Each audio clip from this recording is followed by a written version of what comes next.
Electrical properties देखते हैं हम क्लास 12th का पार्ट नंबर 5 है जो कि हम स्टार्ट कर रहे हैं इलेक्ट्रिकल प्रॉपर्टीज़ में। तो सबसे पहले देखते हैं कि कंडक्टर्स। तो कंडक्टर्स क्या होती हैं? The solids with conductivities ranging between 10⁴ to 10⁷ ohm per metre are called conductors. Metals have conductivities in the order of 10⁷ per Om per metre are good conductors. क्या बोला जा रहा है यहाँ पे? जो कंडक्टर की जो रेंज होती है इलेक्ट्रिकल कंडक्टिविटी की that is 10⁴ to 10⁷ per Om per metre, ठीक है। जिनकी रेंज 10⁷ पर ओम पर मीटर होती है वो गुड कंडक्टर ऑफ इलेक्ट्रिसिटी होती हैं, ठीक है। तो ये गुड कंडक्टर्स होते हैं, ठीक है। इसमें क्या आ गए? मेटल्स। जो मेटल्स होती हैं इनकी कंडक्टिविटी की जो रेंज होती है वो क्या होती है? 10⁷ पर ओम पर मीटर होती है, ठीक है। तो जो कंडक्टर्स होते हैं वो क्या होते हैं? आपके good conductor of heat and electricity होती हैं। नेक्स्ट हम बात करते हैं इंसुलेटर की। तो जो इंसुलेटर की रेंज होती है जैसे कि यहाँ पे लिखा है these are the solids with very low conductivity ranging between 10⁻⁻20 to 10⁻⁻10 पर ओम पर मीटर। तो क्या बोला जा रहा है यहाँ पे? इंसुलेटर की जो रेंज होती है वो 10⁻⁻20 to 10⁻⁻10 पर ओम पर मीटर होती है, जो कि नेगेटिव रेंज है। इसका मतलब जो इलेक्ट्रिसिटी को कंडक्ट कर रही है वो नहीं मतलब कंडक्टिविटी नहीं हो रही है। इसमें क्या है? नॉन मेटल्स आ गए, ठीक है। जो नॉन मेटल्स होते हैं वो इंसुलेटर्स होते हैं जो इलेक्ट्रिसिटी को कंडक्ट नहीं करती हैं। अब यहाँ पे क्या बोला गया है? रेंज जो इसका बता रहे हैं नेगेटिव में बता रहे हैं, तो ये क्या हो गया? डू नॉट कंडक्ट इलेक्ट्रिसिटी, ठीक है। तो ये हो गया आपका इंसुलेटर। सेमीकंडक्टर क्या होता है? This are the solids with conductivities in the intermediate range. क्या होता है? इंटरमीडिएट रेंज होता है जो 10⁻⁻6 to 10⁴ पर ओम पर मीटर के बीच में होता है। तो इसकी रेंज जो होगी 10⁻⁻6 to 10⁴ पर ओम पर मीटर, ये इसका एक हम बेस्ट एग्जांपल लेते हैं सेमीकंडक्टर का, जैसे जर्मेनियम और सिलिकॉन। तो ये क्या होते हैं? सेमीकंडक्टर्स होते हैं, ठीक है, जो कि क्या करते हैं? नॉन कंडक्टर्स भी शो करते हैं और कंडक्टर्स भी शो करते हैं, ठीक है। ये इंटरमीडिएट रेंज होता है, क्लियर। तो अब हम देखते हैं conduction of electricity in metals, ठीक है। तो अब हम देख लेते हैं कंडक्टिविटी होती किस बेसिस पर है। तो दरअसल कंडक्टर्स का जो वैलेंस बैंड होता है, ठीक है, सिंपल लैंग्वेज में आपको बता रही हूँ, आप इसको बहुत अच्छे से सुनना और अपनी बुक में पढ़ना तो आपको क्लियर हो जाएगा। दरअसल कंडक्टर्स का जो वैलेंस बैंड होता है इसको हम वीबी भी कहते हैं। वैलेंस बैंड क्या होता है? वो एरिया जहाँ पर आउटर मोस्ट ऑक्टेट के इलेक्ट्रॉन यानी कि फ्री इलेक्ट्रॉन्स होते हैं जो वहाँ पर घूम रहे होते हैं, कंटिन्यूसली क्या करते रहते हैं? मूव करते रहते हैं, ठीक है। तो यहाँ पे क्या बोला जा रहा है? और जो कंडक्शन बैंड है, मतलब यहाँ पे क्या है? वैलेंस बैंड और कंडक्टेंस बैंड है। तो वैलेंस बैंड में क्या हो गया आपका? ऑक्टेट के जो इलेक्ट्रॉन्स होते हैं, वैलेंस इलेक्ट्रॉन्स होते हैं, वो घूमते रहते हैं। और जो कंडक्शन बैंड है इसका मतलब जैसे ही इलेक्ट्रॉन टच हो गए वो जो भी एलिमेंट होगा, ठीक है, क्या करेगा? इलेक्ट्रिकल कंडक्टिविटी शो करेगा। वो क्या करेगा? इलेक्ट्रिकल कंडक्टिविटी शो करेगा। जब हम अब जो हमारे कंडक्टर्स होंगे उनका जो फ्री इलेक्ट्रॉन्स होंगे, इसका मतलब आउटर मोस्ट ऑर्बिटल में जो इलेक्ट्रॉन होते हैं वो क्या करते हैं? बिना किसी एनर्जी को अप्लाई किए अपने आप जैसे ही वैलेंस बैंड से कंडक्टेंस बैंड में एंटर कर जाते हैं। ऐसा क्यों होता है? क्योंकि वैलेंस बैंड और कंडक्टेंस बैंड क्या करते हैं? ओवरलैपिंग कर रहे हैं। किसकी बात कर रहे हैं हम? मेटल्स की बात कर रहे हैं, ठीक है। जो मेटल्स कंडक्ट कर रहा है electricity in solid as well as molten state. तो यहाँ पे मेटल्स की बात हो रही है, तो ध्यान रखना इसमें वैलेंस बैंड और कंडक्टर बैंड्स क्या होते हैं? ओवरलैपिंग कर रखते हैं। क्या करते हैं? ओवरलैपिंग करते हैं। आप डायग्राम में भी देख सकते हैं ठीक है। तो अभी आपको जो बताया कि कंडक्टेंस के फ्री इलेक्ट्रॉन जो बिना किसी एनर्जी अप्लाई किए अपने आप कंडक्टेंस बैंड में एंटर की जाती है, क्या जाता है, इलेक्ट्रिकल कंडक्टिविटी स्टार्ट हो जाती है। वहाँ पे क्या होता है, इलेक्ट्रिकल कंडक्टिविटी स्टार्ट होती है, क्योंकि अगर यहाँ पर कंपेयर करें इंसुलेटर की, तो इंसुलेटर का जो वैलेंस बैंड होता है और कंडक्शन बैंड जो होता है उसके बीच में काफ़ी गैप होता है। इसी गैप को क्या कहते हैं, एनर्जी गैप कहते हैं। ठीक है। अब हम इन इलेक्ट्रॉन को जो यहाँ पर वैलेंस बैंड के अंदर है, इनको कितनी भी एनर्जी देने की कोशिश करें एक्सटर्नली, फिर भी क्या होता है, जो एनर्जी गैप हो जाता है वहाँ पे, ये कम ही नहीं होता है। क्यों? क्योंकि इलेक्ट्रॉन जो है ये कंडक्टेंस बैंड तक पहुँच ही नहीं पाते हैं। जब ये कंडक्टेंस बैंड तक पहुँच ही नहीं पाएंगे तो ये एलिमेंट्स इलेक्ट्रिकल कंडक्टिविटी को शो ही नहीं कर पाएंगे। तो इसीलिए इंसुलेटर जो होते हैं वो पुअर कंडक्टर्स होते हैं। ठीक है। मैंने आपको क्या बताया है कि जो अगर मेटल की बात मैं कर रही हूँ तो ओवरलैपिंग में बिना एनर्जी के वो इलेक्ट्रॉन क्या होते हैं, फ्रीली कंडक्टेंस बैंड तक पहुंच जाते हैं वैलेंस बैंड से। तो यहाँ पे इलेक्ट्रिकल कंडक्टिविटी स्टार्ट हो जाती है। तो इलेक्ट्रिकल कंडक्टिविटी यहाँ पे क्यों स्टार्ट होती है, क्योंकि ओवरलैपिंग होते हैं।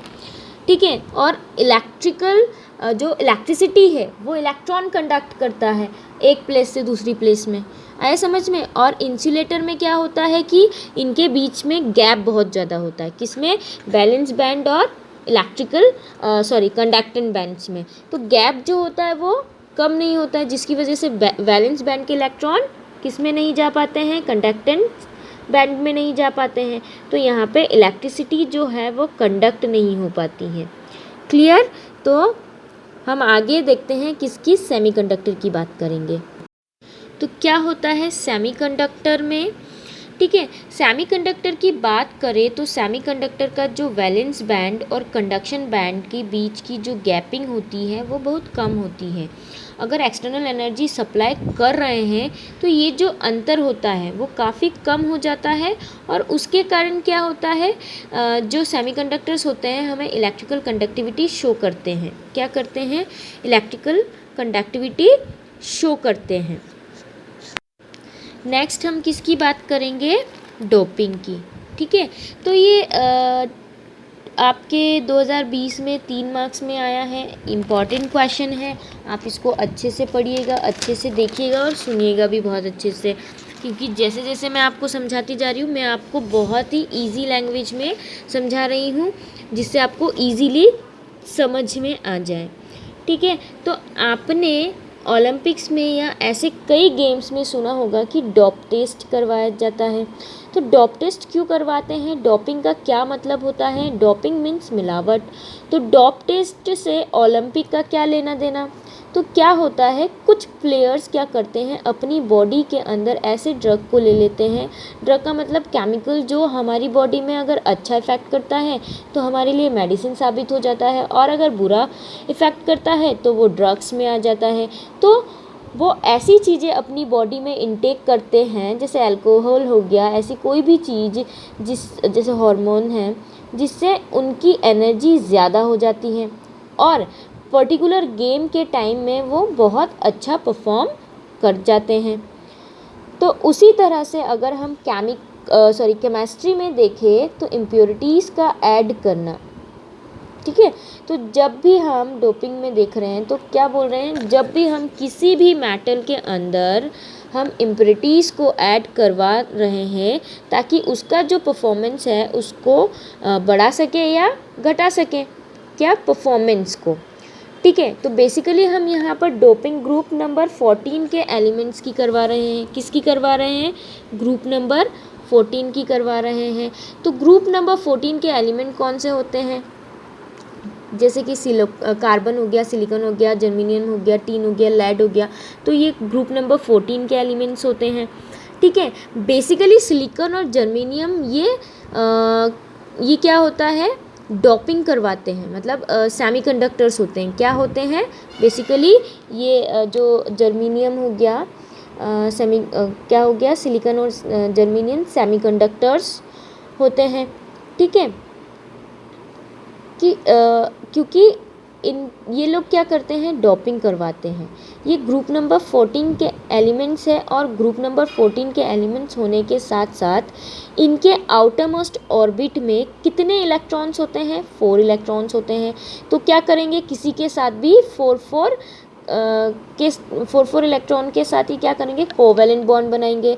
अब सेमीकंडक्टर होने के नाते ये जो है तभी कंडक्टिविटी शो कर पाएंगे जब हम इनको ऐसे एलिमेंट के साथ में इनका बॉन्डिंग करवाए जो इनको क्या दे, एनर्जी दे।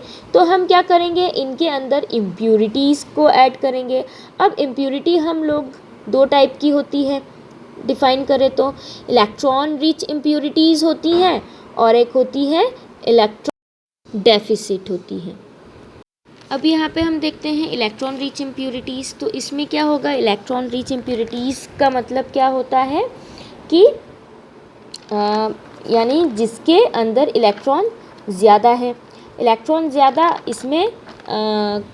इसमें कब आएगा, तो जब ग्रुप नंबर 15 को इनके साथ में कोवेलेंट बॉन्ड बनवाए। किनके साथ, ग्रुप नंबर 14 के एलिमेंट को ग्रुप नंबर 15 के एलिमेंट के साथ क्या करें, आप कोवेलेंट बॉन्ड बनवाए।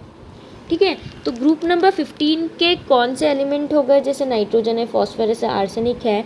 तो फॉस्फोरस या आर्सेनिक अगर इन दोनों एलिमेंट को इनके साथ में डॉप करवाते हैं तो क्या करते हैं, इलेक्ट्रॉन रिच इम्प्यूरिटी का एग्जांपल बनते हैं। अब सिलिकॉन और फॉस्फोरस हो गया।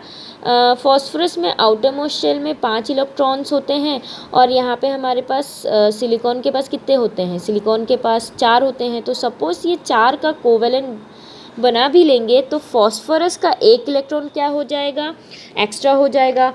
और एक्स्ट्रा इलेक्ट्रॉन क्या करेगा, पूरे सॉलिड में इधर उधर भागता रहेगा। जब मैं ये इलेक्ट्रॉन इधर उधर भागता रहेगा तो इलेक्ट्रॉन का काम ही क्या होता है, flow of electron means flow of electricity, यानी इलेक्ट्रिसिटी को इलेक्ट्रिसिटी कंडक्ट होने लग जाएगी और इसीलिए इसे इलेक्ट्रॉन रिच इम्प्यूरिटी कहा जाता है और डोपिंग के काम आता है। तो दूसरा हमारा क्या हो गया, यहाँ पे इलेक्ट्रॉन डेफिसिट इम्प्यूरिटीज़। देखो अब हमारे पास क्या है, इलेक्ट्रॉन डेफिसिट इम्प्यूरिटीज़। तो डेफिसिट का मतलब होता है कमी।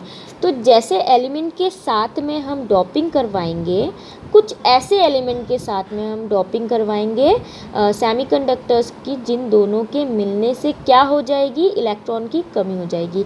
पहले जितने थे प्रीशियस भी नहीं है, जितने चाहिए उतने भी नहीं हैं।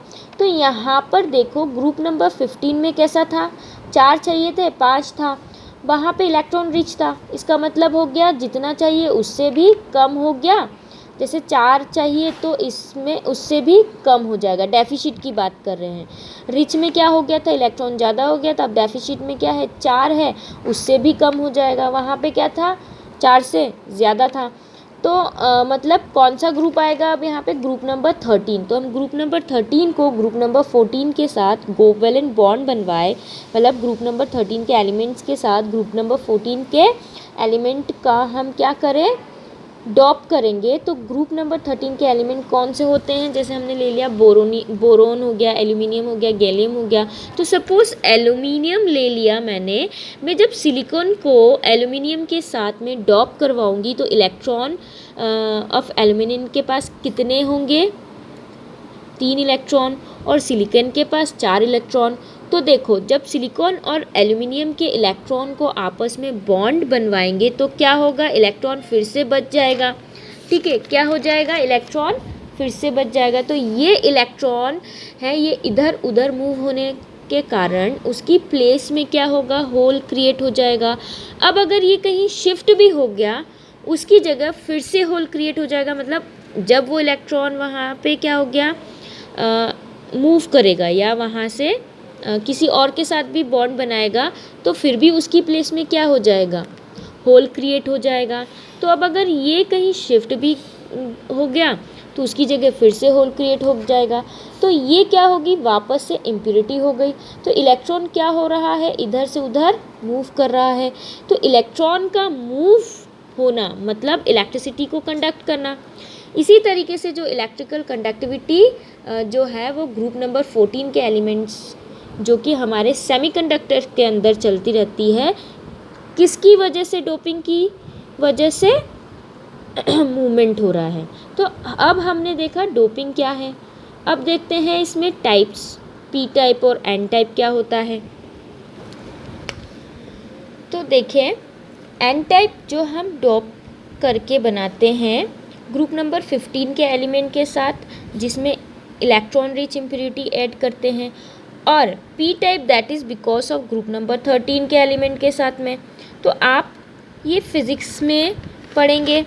इसके एप्लीकेशन में आपको बताती हूँ कि एनपीएन टाइप हमारे ट्रांजिस्टर में यूज़ होते हैं, ठीक है। पीएनपी टाइप हमारे एनपीएन पीएनपी टाइप जो है ट्रांजिस्टर्स में यूज़ होते हैं, रेडियो में यूज़ होते हैं। तो ये सब क्या होते हैं, अलग अलग रेंज को पता लगाते हैं कौन सी चीज़ एक्टिव है। जैसे कि रेडियो सिग्नल्स को सेंड करने के लिए ये ट्रांजिस्टर्स को यूज़ किया जाता है, डायोड्स के फॉर्म में भी यूज़ हो जाते हैं, ठीक है।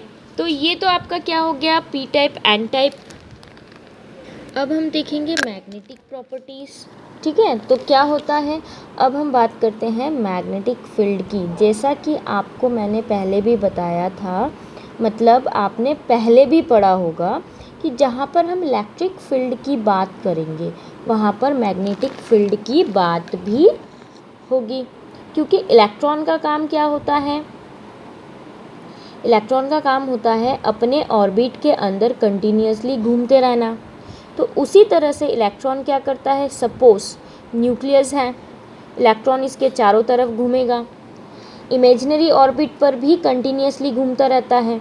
तो आपने 10th स्टैंडर्ड में पढ़ चुके हैं कि अगर राइट हैंड थंब रूल ले लूँ तो इसमें क्या होगा कि अगर इलेक्ट्रिसिटी एक डायरेक्शन में जा रहा है, किसी भी डायरेक्शन में, जिस डायरेक्शन में आपकी इलेक्ट्रिसिटी जाएगा उसके एग्जैक्टली उसके परपेंडिकुलर में क्या हो जाएगा, मैग्नेटिक फील्ड जो है वो जनरेट हो जाएगा, ठीक है।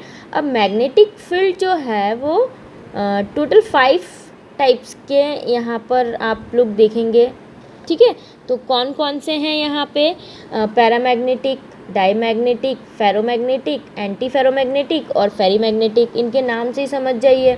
तो जैसे हम पैरामैग्नेटिक का एग्जांपल लेते हैं, O2, डाईमैग्नेटिक का ले लिया H2O, फेरोमैग्नेटिक का ले लिया क्रोमियम ऑक्साइड, एंटी फेरोमैग्नेटिक का ले लिया मैग्नीशियम ऑक्साइड, ये मैग्नीज ऑक्साइड, फेरीमैग्नेटिक का ले लिया मैंने Fe3O4। पैरामैग्नेटिज्म देखते हैं, ठीक है। इसमें क्या देखेंगे, हम 11th में मॉलिक्यूलर ऑर्बिटल थ्योरी पढ़ते हैं, उससे समझते हैं कि हम एमओ स्ट्रक्चर बनाते हैं उसका। तो अगर कोई भी सबशेल है और उसके अंदर एक इलेक्ट्रॉन है तो ये पैरामैग्नेटिक है। अगर सपोज़ एक मैग्नेट है तो उसके सारे डोमेन्स एक डायरेक्शन में होंगे, ठीक है। अब अगर इसके पास कोई दूसरा मैग्नेट का टुकड़ा रख दूं और उसे अट्रैक्ट करने की कोशिश करूंगी तो करवाऊंगी तो एग्जैक्टली सारे डोमेन्स जिस डायरेक्शन में वो मैग्नेट होगा उस डायरेक्शन में हो जाएगा। तो पैरामैग्नेटिक जो होंगे उसके सारे डोमेन सिंगल होंगे, सेम डायरेक्शन में होंगे। तो इनकी मैग्नेटिक प्रॉपर्टी क्या होती है, अच्छी होती है, स्ट्रॉन्ग मैग्नेटिक प्रॉपर्टी शो करते हैं, ठीक है। कौन सी मैग्नेटिक प्रॉपर्टी शो करते हैं, स्ट्रॉन्ग मैग्नेटिक प्रॉपर्टी शो करते हैं, ठीक है। इनमें अनपेयर्ड इलेक्ट्रॉन्स होते हैं, ठीक है। तो ये क्या करते हैं कि इनके पास क्या होता है, paramagnetism is due to presence of one और more unpaired electrons which are attracted by magnetic field. किसके द्वारा अट्रैक्ट करते हैं, जैसे कि मैंने अभी क्या बोला था कि मैग्नेट को अगर रख दूँ उस प्लेस में तो जो डोमेन्स होंगे वो उस मैग्नेट की तरफ डायरेक्ट करेंगे, ठीक है। जैसे मैंने एग्जांपल आपको ले लिया पैरामैग्नेटिज्म का, O2 हो गया, Cu2 हो गया, Fe3+ हो गया, क्रोमियम 3+ हो गया, are some example of such substances. तो ये आपका क्या हो गया, पैरामैग्नेटिक हो गया। नेक्स्ट हम देखते हैं डाईमैग्नेटिज्म। डाईमैग्नेटिज्म जो होता है वो पैरामैग्नेटिक के बिल्कुल अपोजिट होता है। ठीक है, डाईमैग्नेटिक का मतलब दोनों साइड में कंप्लीट होता है। ठीक है, इसके जो डोमेन होंगे वो दोनों साइड में क्या होंगे, कंप्लीट होंगे। हमें पता है ये दोनों अपोजिट डायरेक्शन में है तो एक दूसरे को कैंसिल आउट कर देंगे। तो डाईमैग्नेटिक मटेरियल जो होते हैं वो उनकी मैग्नेटिज्म पावर नहीं के बराबर होती हैं। ठीक है, क्यों? क्योंकि ये आपस में कैंसिल हो जाता है तो इसमें अट्रैक्शन ही नहीं होगा। ठीक है, तो यहाँ पे क्या होता है, जो मैग्नेटिक प्रॉपर्टी होती हैं वो होती नहीं है, नहीं के बराबर होती हैं। ठीक है, तो यहाँ पे जो इलेक्ट्रॉन्स होते हैं इसमें क्या होता है कि इलेक्ट्रॉन्स कैंसिल हो जाते हैं, क्योंकि वहाँ पे क्या होते हैं, पेयर्ड होते हैं, और कैंसिल होने के कारण वहाँ पे कोई भी अनपेड इलेक्ट्रॉन्स भी नहीं होता है। ठीक है, तो magnetic moment and they lose their magnetic character, और मैग्नेटिक कैरेक्टर को वहाँ से वो क्या करते हैं, लूज़ कर देते हैं। जैसे मैंने आपको एग्जांपल दिया था, H2O है, NaCl है, C6H6 हैं, तो ये कुछ एग्जांपल्स होते हैं डाईमैग्नेटिक सब्सटेंसेस के। तो नेक्स्ट हम देख रहे हैं फेरोमैग्नेटिज्म। नाम से ही आपको पता चलना चाहिए, फेरोमैग्नेटिक्स के नाम से क्या पता चल रहा है कि फेरो मीन्स आयरन के बारे में। तो आयरन की तरह होगा, मतलब वहाँ पे जो भी सब्सटेंस होगा वो किस तरीके का रिएक्ट करेगा, वो किस तरीके की प्रॉपर्टी शो करेगी, आयरन की तरह। ठीक है, तो अच्छा मैग्नेटिक प्रॉपर्टी हमें दिखाता है। आयरन हो गया, जितने भी अच्छे मेटल जैसे क्रोमियम हो गया, तो ये सब कैसे मेटल्स हो गए जो मैग्नेटिक प्रॉपर्टी दिखाते हैं। इनकी डोमेन्स बिल्कुल पैरामैग्नेटिक की तरह होते हैं, सारे के सारे सेम डायरेक्शन में होते हैं। ठीक है, सारे के सारे क्या होते हैं, सेम डायरेक्शन में होते हैं।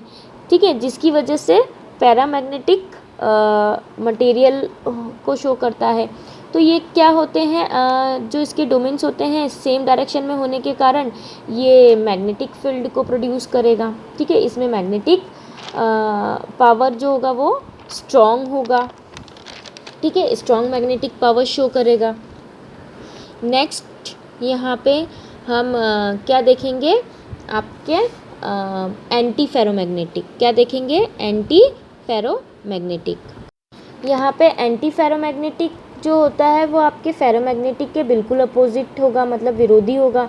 तो क्या होगा, इसका डोमेन जो है वो अपोजिट डायरेक्शन में होगा। ठीक है, एक अगर एक डायरेक्शन में है तो दूसरा उसके अपोजिट डायरेक्शन में होगा, तो यहाँ पर भी सारे क्या हो जाएंगे, कैंसिल आउट हो जाएंगे। जैसे डाईमैग्नेटिज्म में हुआ वैसे ही आपका एंटी फेरोमैग्नेटिक में होंगे। तो ऐसे मेटल्स इसमें होंगे जो कि क्या करेंगे, उनके जो डोमेन्स होंगे वो अपोजिट डायरेक्शन में होंगे, जिसकी वजह से वो क्या होंगे, एक दूसरे को कैंसिल करते जाएंगे। तो वहाँ पे मैग्नेटिक मोमेंट भी क्या होता जाएगा, कैंसिल होता जाएगा। तो जैसे मैंने एग्जांपल आपको दिया था MnO। ठीक है, और ये जो होते हैं वीक मैग्नेटिक प्रॉपर्टी शो करते हैं या नहीं के बराबर मैग्नेटिक प्रॉपर्टी शो करते हैं, क्योंकि सारे डोमेन्स क्या हो जाते हैं, कैंसिल होते हैं, और कैंसिल होने के कारण अट्रैक्शन नहीं होगा। ठीक है, कैसे अट्रैक्शन होगा, तो मैग्नेटिक प्रॉपर्टी भी शो नहीं करेगा। ठीक है, तो ये हो गया आपका क्या, एंटी फेरोमैग्नेटिज्म। मैं आपको ये सारी चीज़ें बहुत ही सिंपल लैंग्वेज में समझा रही हूँ। ठीक है, जिससे आपको इजीली समझ में आ जाए। नेक्स्ट हमारा क्या है, फेरीमैग्नेटिज्म।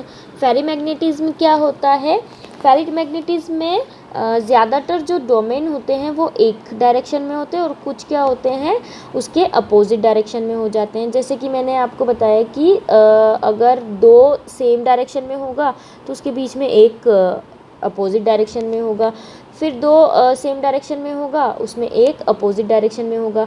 तो इसमें क्या होंगे, जो पास में अपोजिट डायरेक्शन वाले होंगे, एंटी पैरेलल डायरेक्शंस में होंगे, वो अनइक्वल नंबर्स में होंगे, वो कैंसिल आउट हो जाएंगे मैग्नेटिक फील्ड से। और ये क्या शो करते हैं, weakly attracted by magnetic field, they are weakly attracted by magnetic field. जैसे कि कंपेयर करें आप फेरोमैग्नेटिक सब्सटेंस से, तो ये क्या होते हैं, वीक आपके वीकली मैग्नेटिक प्रॉपर्टी शो करता है। ठीक है, जैसे मैंने आपको कुछ एग्जांपल इसमें बताए हैं कि Fe3O4 है, मैग्नेटाइट है, फेराइट्स हैं, फेराइट्स हैं like MgFe2O4 and ZnFe2O4 are examples of such substances. These substances also lose ferromagnetism on heating and become paramagnetic. आप ये जो सब्सटेंस है ये पैरामैग्नेटिज्म को लूज़ करेंगे कब, जब हम इसको हीट करेंगे और ये पैरामैग्नेटिक शो करने लग जाएगा। ठीक है, तो मैंने आपको मैग्नेटिक की जो प्रॉपर्टीज़ होती हैं ये मैंने आपको बहुत ही सिंपल लैंग्वेज में बताया है, समझाया है। जैसे जैसे मैंने आपको बताया है, अगर आप इस तरीके से क्या करते जाएं, नोट्स को साथ के साथ प्रिपेयर करते जाएं, तो 12th का जो आपका केमिस्ट्री है वो आपको बहुत इजी लगने लगेगा। क्या लगने लगेगा? ईजी लगने लगेगा। तो आपको क्या करते जाना है, जो भी मैं आपको एक्सप्लेन करती जा रही हूँ, जैसे मैंने आपको बहुत ही जनरल लैंग्वेज में और बहुत ही सिंपल वे में आपको चैप्टर को एक्सप्लेन किया है मैंने। आप यहाँ पे जो है आपका चैप्टर क्या होता है ख़त्म हो जाता है, आपको डायग्राम के थ्रू भी मैग्नेटिक प्रॉपर्टी यहाँ पे शो कर रखा है। ठीक है, आप बुक को भी बहुत अच्छे से पढ़िए, आपको जो मैंने समझाया उसको भी बहुत अच्छे से सुनिए और नोट्स भी प्रिपेयर करते जाइए। इसके बाद जो न्यूमेरिकल्स होंगे वो मैं नेक्स्ट पार्ट में आपको बताऊंगी कि न्यूमेरिकल्स मैं आपको कुछ नेक्स्ट पार्ट में करवाऊंगी। ठीक है, तो वो भी आप नोट करते जाना। ठीक है, ओके। सो आगे हम स्टार्ट करेंगे न्यूमेरिकल्स, वो नेक्स्ट पार्ट में स्टार्ट करेंगे। So thank you students, have a nice day.